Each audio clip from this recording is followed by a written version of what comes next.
Dizem que em cidade pequena, o vento não carrega só poeira, carrega também conversa, carrega julgamento, carrega nome de gente inocente sendo jogado de boca em boca, como folha seca no meio da estrada. E foi assim que o nome de Rosa começou a correr pelo povoado de Santa Esperança.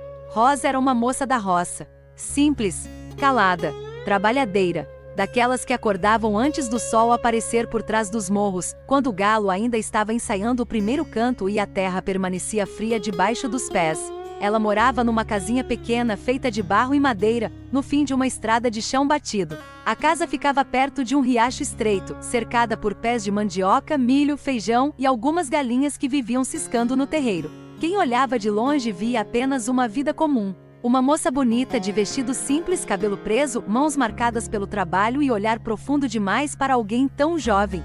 Mas quem olhava com pressa, como quase todo mundo olhava, não via o peso que ela carregava por dentro. Rosa tinha apenas 22 anos, mas seus olhos pareciam guardar muitas estações. Tinha um jeito quieto, quase misterioso. Não era de sorrir para qualquer um, não gostava de conversa comprida e raramente ia às festas do povoado. E foi justamente isso que virou motivo para falarem dela. Porque tem gente que não suporta uma pessoa silenciosa. Quando alguém fala demais, o povo reclama. Quando alguém fala pouco, o povo inventa. No começo diziam apenas que Rosa era metida. Depois disseram que ela era fria. Depois começaram a dizer que ela escondia alguma coisa. E numa comunidade onde todo mundo acha que sabe da vida de todo mundo, uma mulher bonita, sozinha e calada era quase um convite para a maldade.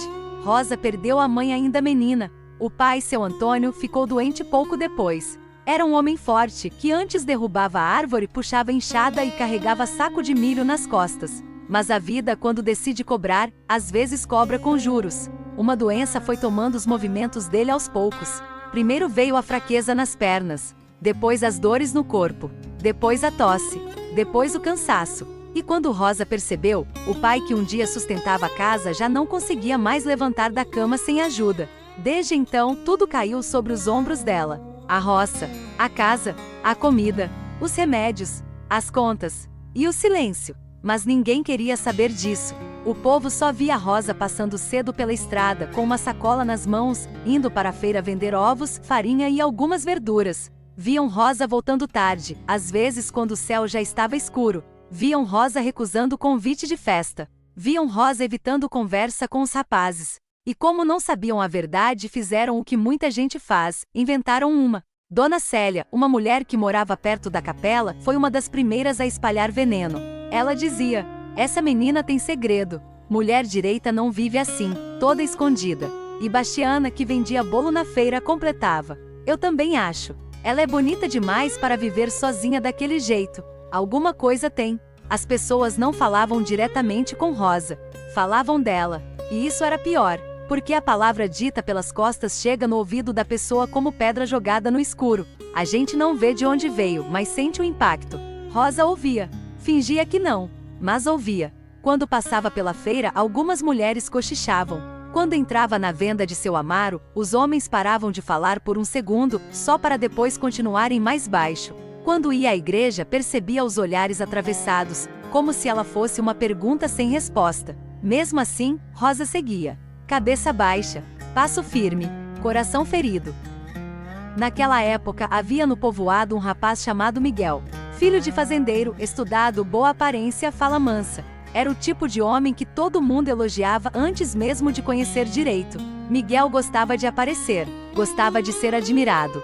E principalmente gostava de conseguir tudo o que queria. Quando viu Rosa pela primeira vez na feira, ficou encantado. Não era só a beleza dela. Era o mistério, o jeito reservado, a forma como ela não tentava chamar atenção, mas chamava mesmo assim. Miguel se aproximou algumas vezes. Primeiro com elogios, depois com presentes, depois com promessas.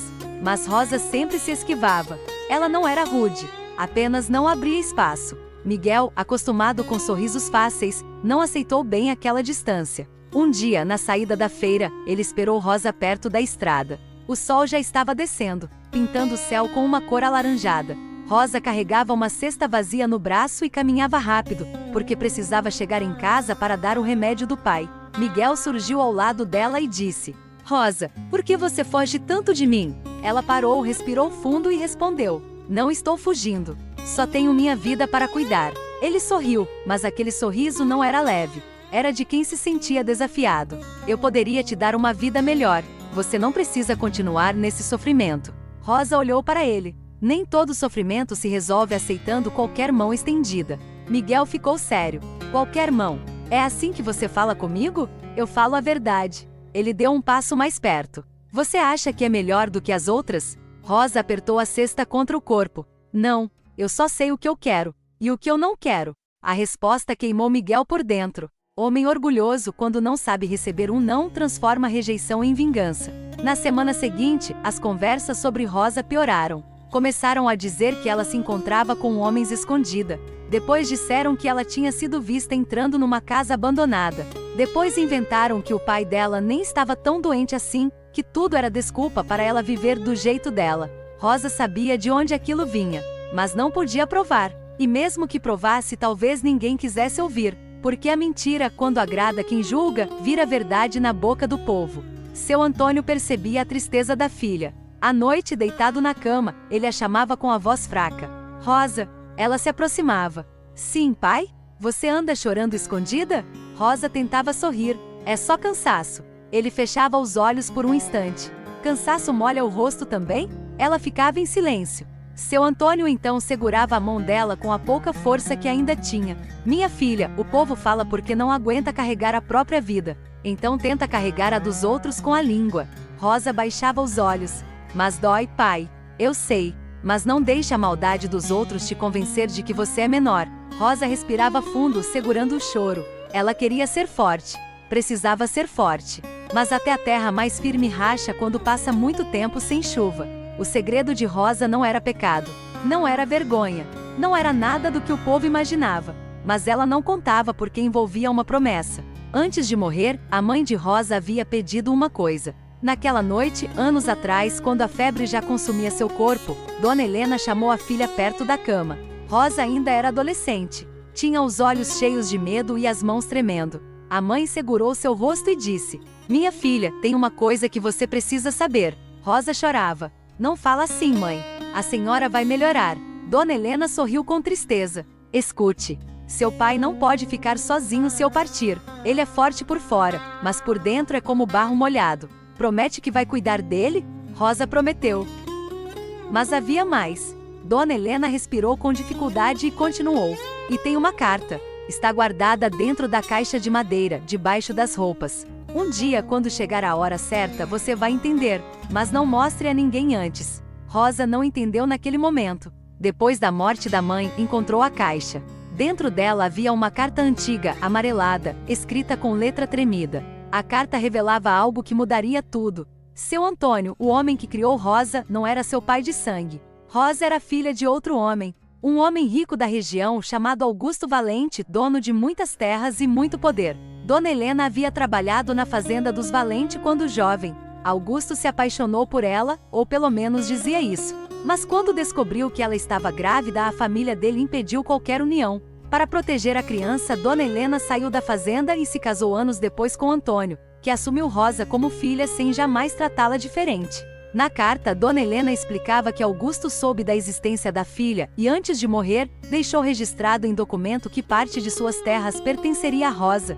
Mas havia um problema. Esse documento estava nas mãos de um antigo advogado da família, numa cidade distante.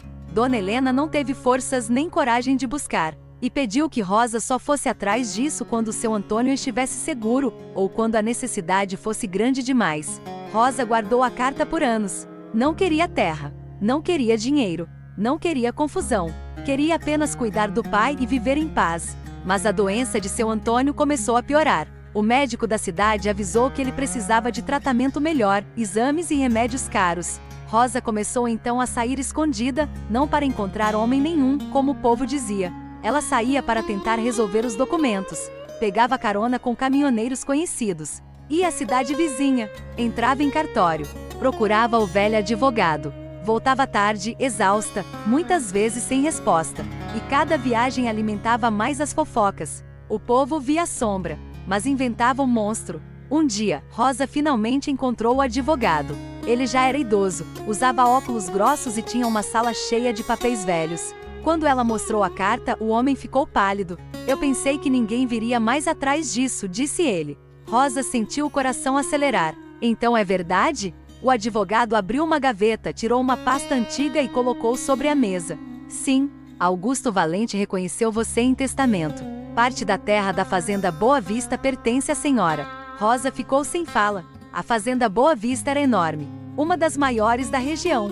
O advogado continuou. Mas a família Valente nunca quis que isso aparecesse. Principalmente o sobrinho dele, Marcelo Valente. Ele administra tudo hoje. Rosa perguntou. E eu posso vender essa parte? Pode. Ou tomar posse. Mas precisa ter coragem. Eles não vão aceitar quietos. Rosa olhou para as próprias mãos. Mãos calejadas. Mãos que plantavam.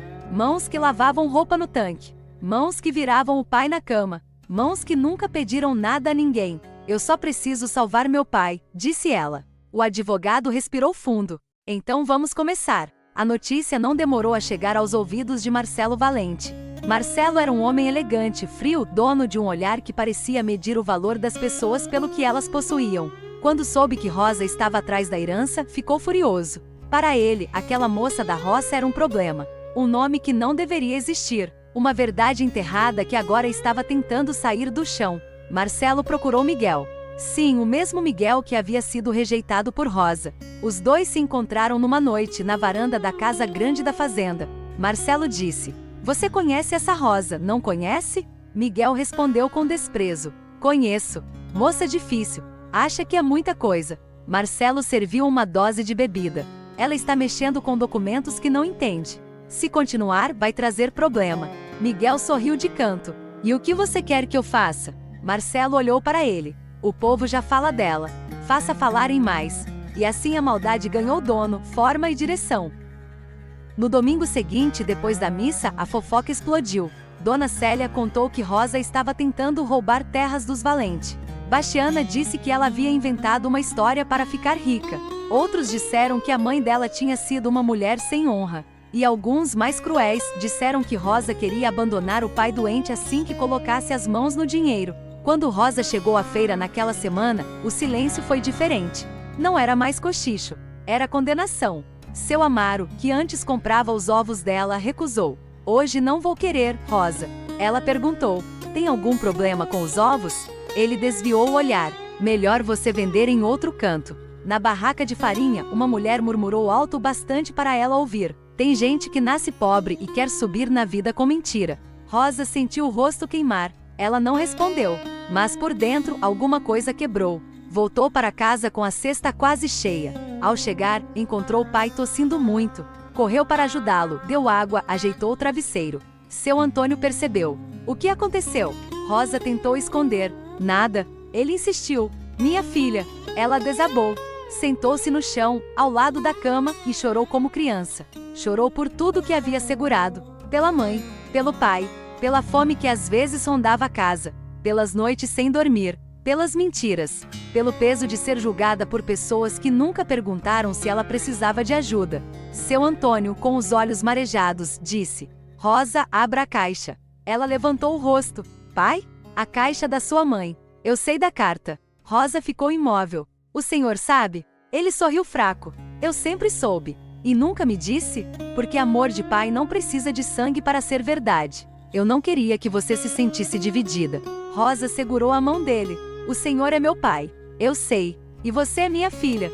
Mas agora chegou a hora de parar de se esconder. Rosa balançou a cabeça. Eles vão destruir minha vida. Seu Antônio respondeu. Eles já estão tentando. A diferença é que agora você pode escolher se vai continuar calada. Naquela noite, Rosa não dormiu. Sentou-se à mesa, acendeu uma lamparina e abriu a carta da mãe mais uma vez. Leu cada palavra devagar. Depois pegou os documentos que o advogado havia lhe entregado. Certidão, testamento, registro, provas, tudo estava ali. Enquanto o povo inventava histórias, a verdade dormia dentro de uma pasta. No dia seguinte, Rosa tomou uma decisão. Vestiu seu melhor vestido, simples, mas limpo.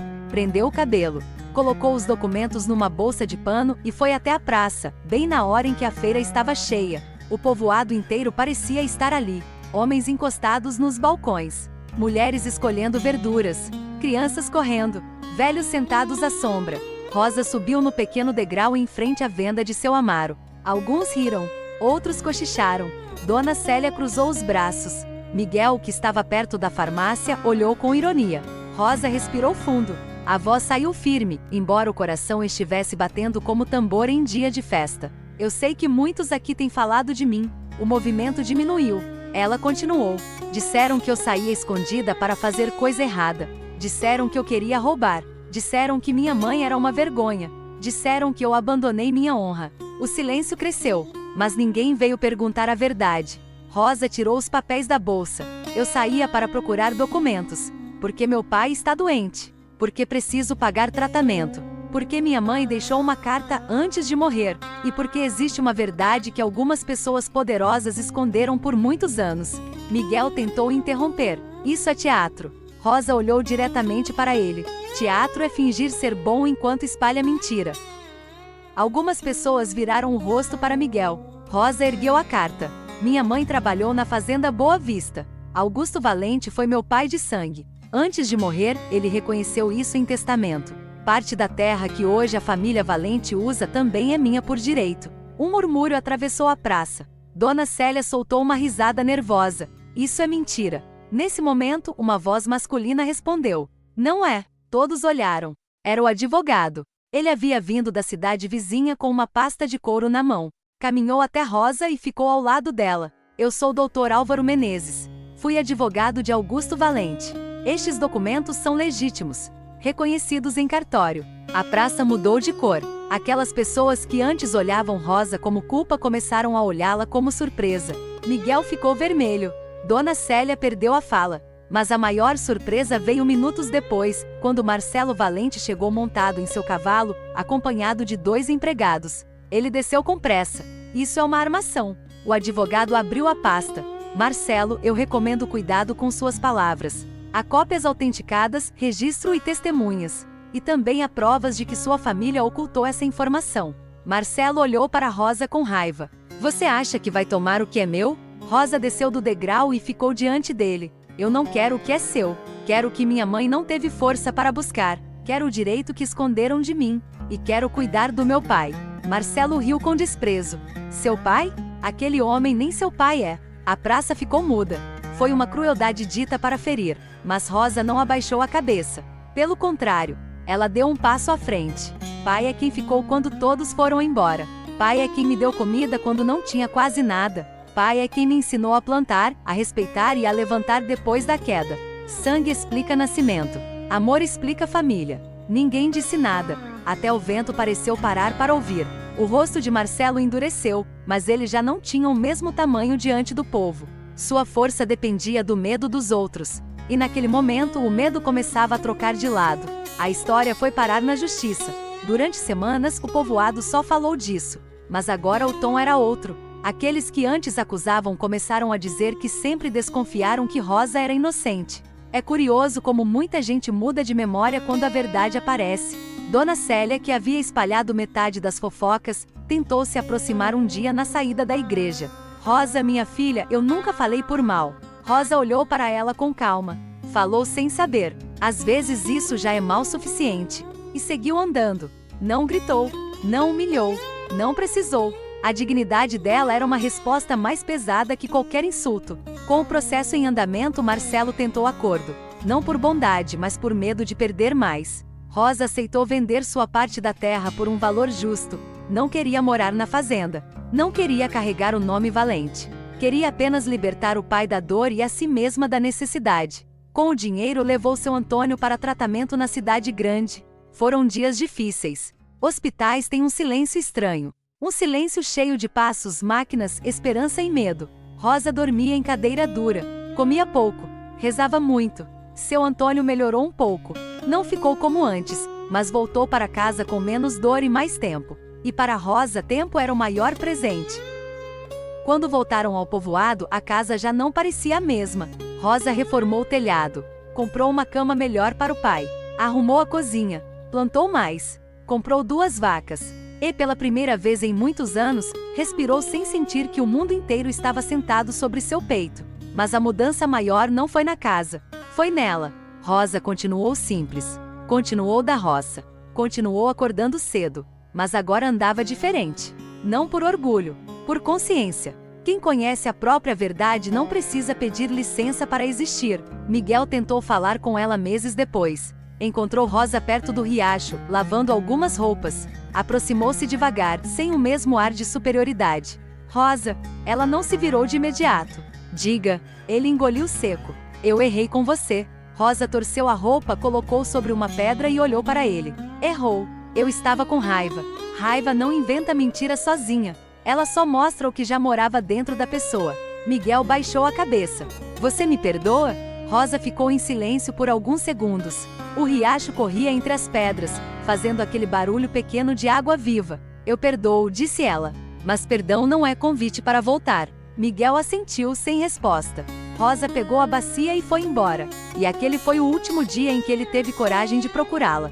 Com o tempo, a história de Rosa virou quase uma lenda no povoado. As mães contavam para as filhas. Os velhos comentavam na praça. As crianças ouviam pedaços e aumentavam outros. Mas quem viveu de perto sabia, não era lenda. Era ferida. Era resistência. Era uma mulher sendo julgada por carregar sozinha uma verdade que ninguém teve paciência de entender. Anos depois, seu Antônio partiu numa manhã tranquila. Não foi em meio à dor, nem desespero.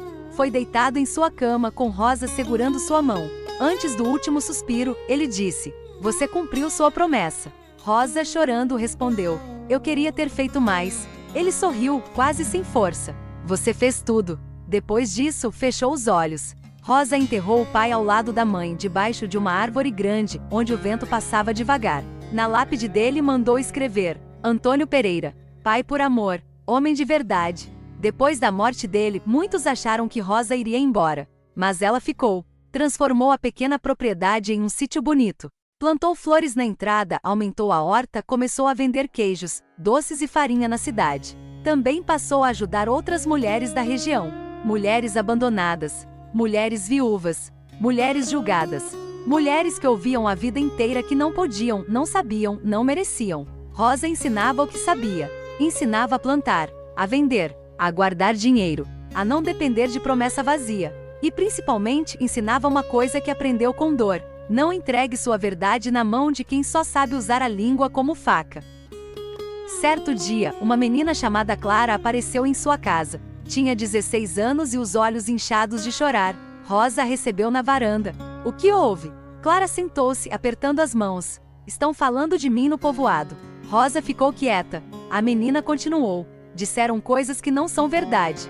Eu não sei o que fazer. Rosa olhou para a estrada de terra, como se enxergasse nela a própria juventude caminhando de volta. Depois disse: Primeiro você respira. Depois você lembra quem você é. E então decide se essas pessoas merecem uma explicação ou apenas o seu silêncio. Clara chorou. Mas dói. Rosa segurou a mão dela. Dói mesmo. Não vou mentir. Mas passa. E quando passar, você vai perceber que a opinião dos outros era barulhenta, mas não era forte. A menina perguntou: E como a senhora aguentou? Rosa demorou a responder. Lembrou-se da feira, dos cochichos, de Miguel, de Marcelo, da carta, do pai, da mãe, de todas as noites em que chorou sem testemunha. Então disse: Eu aguentei porque tinha amor dentro de casa. E porque no fim a verdade pode até andar devagar, mas quando chega faz poeira. Naquela tarde, Clara foi embora mais leve. E Rosa ficou na varanda, olhando o sol cair sobre a plantação. O céu estava dourado. As galinhas ciscavam no terreiro. O cheiro de café vinha da cozinha. A vida seguia simples, mas não pequena, porque vida simples não é vida menor. Pequeno é o olhar de quem não consegue enxergar grandeza onde não existe luxo. Rosa nunca virou rica de ostentação. Nunca usou vestidos caros. Nunca se mudou para casarão. Nunca precisou provar nada com aparência. Mas se tornou respeitada. Não pelo dinheiro, pela postura, pela coragem silenciosa, pelo modo como sobreviveu aos julgamentos sem se transformar naquilo que fizeram com ela. E essa talvez seja a maior vitória de alguém ferido: não permitir que a maldade recebida vire maldade devolvida. Anos mais tarde, quando já tinha fios brancos aparecendo no cabelo, Rosa ainda acordava cedo. Caminhava pelo sítio com uma caneca de café na mão, observando a terra úmida, as folhas, os animais, a cerca, o céu. Algumas pessoas ainda falavam dela, mas agora falavam com cuidado, porque sabiam que Rosa tinha uma história. E mais do que isso, tinha nome limpo diante da própria consciência. Um dia, durante uma festa na comunidade, pediram que ela dissesse algumas palavras para as mulheres mais jovens. Rosa não gostava muito de falar em público, mas aceitou. Subiu num pequeno palco improvisado, olhou para aquelas moças, algumas tímidas, outras curiosas, e disse: "Durante muito tempo me chamaram de muita coisa. Disseram que eu era fria, orgulhosa, mentirosa. Disseram que eu escondia pecado. Disseram que eu queria o que não era meu. Mas ninguém sabia que eu só estava tentando salvar meu pai e honrar minha mãe." Ela respirou fundo. "Aprendi que o povo julga rápido porque perguntar dá trabalho. Aprendi que silêncio incomoda quem vive de barulho. Aprendi que uma mulher sozinha assusta muita gente, principalmente quando ela não se vende, não se dobra e não aceita qualquer destino." As mulheres ouviam atentas. Rosa continuou: "Mas também aprendi que a verdade não precisa gritar todos os dias. Às vezes, ela só precisa sobreviver até a hora certa." Fez uma pausa. "Então, se algum dia falarem de você, não se desespere. Cuide do seu caminho. Proteja seu coração. Trabalhe, ore, guarde sua verdade. E quando chegar o momento, levante a cabeça. Porque ninguém consegue enterrar para sempre uma história que Deus decidiu trazer para a luz." A praça ficou em silêncio. Depois, uma palma começou. Depois outra. Depois várias. Rosa sorriu. Não aquele sorriso forçado de quem tenta agradar, mas um sorriso sereno, de quem atravessou o fogo e descobriu que ainda podia florescer. Naquela noite, ao voltar para casa, passou pelo mesmo caminho de terra onde tantas vezes caminhou humilhada. A lua iluminava a estrada. O vento mexia nas folhas. E Rosa, já madura, olhou para o céu e lembrou da menina que um dia chorou escondida, achando que não suportaria. Se pudesse voltar no tempo, talvez dissesse a ela: "Calma, eles vão falar, vão julgar, vão mentir, mas você vai vencer. Não do jeito que eles imaginam. Você vai vencer continuando inteira." E foi assim que a mulher da roça, a moça que todos julgavam, mostrou que o segredo que carregava não era vergonha. Era amor, era promessa, era direito, era verdade. E a verdade, quando nasce da dor, pode demorar. Mas quando floresce, ninguém consegue arrancar.